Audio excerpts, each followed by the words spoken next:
Il a été arrêté le 24 décembre. Après avoir déposé notre petite chez la nourrice, il a été au marché pour travailler un petit peu. Et puis ils l'ont arrêté vers le quartier de la Villette, comme ça, en lui disant qu'il y avait eu des vols dans ce quartier-là il y a 3 jours. Et donc ils avaient le droit d'arrêter les gens comme ça, sans aucune raison, sans... Voilà, donc ils l'ont arrêté et puis depuis tout s'enchaîne. Donc on a pris un avocat, on essaye de tout faire pour qu'il sorte de là le plus rapidement et qu'on retrouve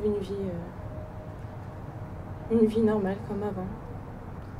Donc ça fait 3 semaines que je mens à ma petite de 2 ans qui me demande tous les jours où est son papa.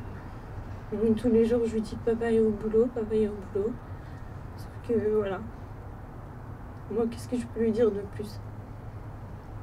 Donc là je viens récupérer des certificats médicaux parce qu'en plus de ça il est forcément très affaibli. Il doit faire 48 kilos pour 1m79. Il dort pas, il mange pas. Donc même s'il sort, moi je me demande dans quel état je vais le retrouver. Voilà. On essaye de tout faire.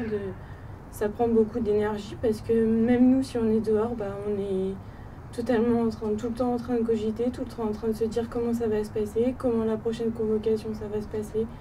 Est-ce qu'il va ressortir? Est-ce qu'un jour ils vont le renvoyer? Est-ce que du jour au lendemain j'aurai plus de papa pour la petite? Voilà, il y a tout qui s'est arrêté depuis le 24 décembre. Donc ça affecte tout le monde, la famille aussi, ma mère, ma grand-mère. Toute la famille est en stress. Moi j'ai arrêté de travailler pendant 1 semaine et demie, je suis infirmière au SAMU social de Paris. Le temps de faire au moins, de récolter un maximum de preuves, de faire les dossiers, de tout envoyer à l'avocat. Donc on a le droit de leur téléphoner, ils ont le droit d'avoir des petits téléphones sans caméra. Donc il appelle la petite plusieurs fois par jour, mais voilà, elle se met souvent à pleurer, elle est souvent en train de lui dire « Viens papa, viens !» Et il lui dit « Papa il est au boulot, il travaille !»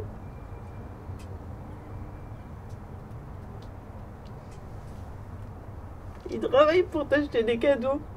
Mais elle s'en fout des cadeaux. Elle lui dit, elle lui dit, pas de cadeaux, papa, pas de cadeaux.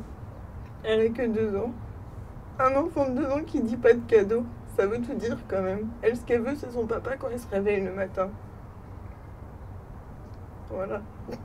Moi, je veux juste qu'on le libère, qu'on nous laisse en famille, qu'on nous laisse la chance de pouvoir faire valoir nos droits parce qu'aujourd'hui, il est papa d'enfant français.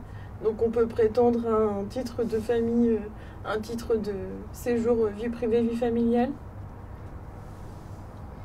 Mais là, enfermé entre 4 murs, on peut rien faire. Là, c'est quoi la solution? Il faut que je fasse la grève de la faim ici, devant? Moi, j'en ai marre d'afficher ma vie devant tout le monde. J'en ai marre d'être jugée, j'en ai marre d'être fouillée quand je rentre ici. Je supporte plus tout ça. C'est intrusif, c'est dégradant.